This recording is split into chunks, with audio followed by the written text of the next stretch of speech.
saya minta lah kawan-kawan yang kenal Abang Syukur doakan kesihatan Abang Syukur, mudah-mudahan kembali sihat. Amin, amin. Abang Syukur pun rindu yang politik sebenarnya ni, cuma kurang. Okey, terlebih dahulu saya nak ucapkan terima kasih kepada Abang Syukur atas khidmat jasa dia selama ni. Bukan jasa,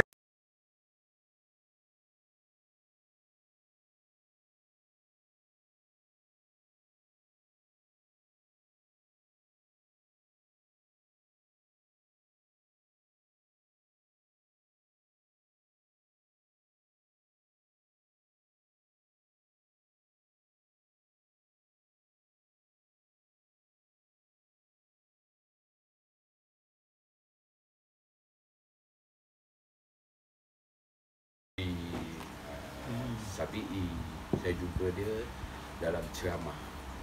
Jadi dia jemput saya datang ke pejabat Jalan Betik untuk berkenalan dengan jatuh kuasa yang lain, sekaligus untuk saya join parti lah.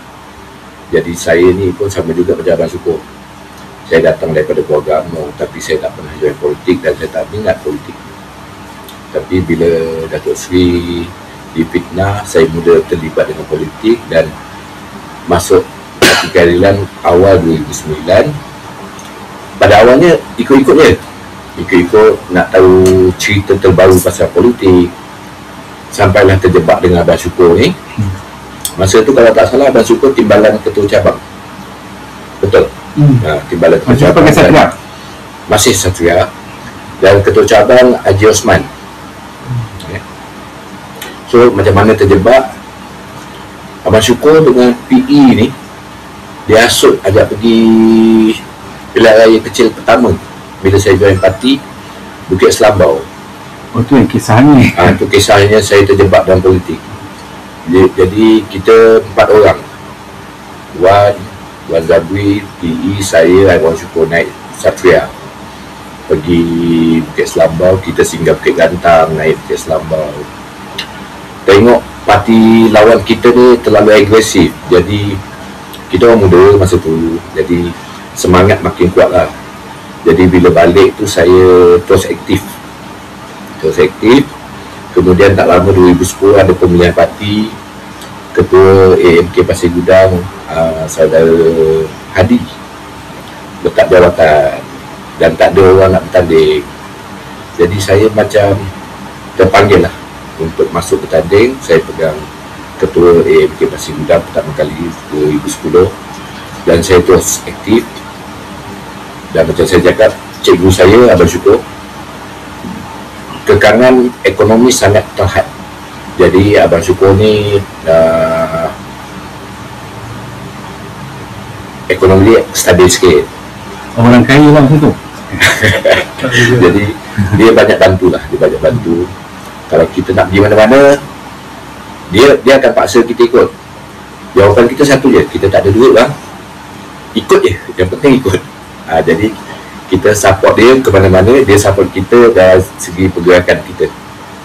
So start tu kita tu aktif sampai Abang Syukur ambil alih ketua cabang, jadi tuition negeri. Macam dia bagi tahu tadi, kebanyakannya bila dah pegang 2 jawatan ni agak sibuk. Jadi dia memang serah semua pada kita. Yang orang kata tak ingat cabang tu kan.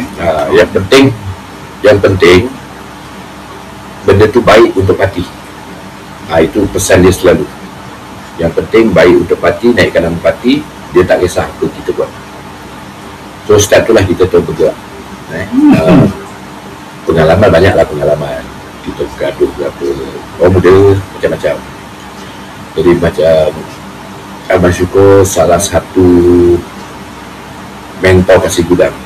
Dia walaupun dia KC, ni bagi tahu, walaupun dia KC, dia ikut kita. Ikut orang muda?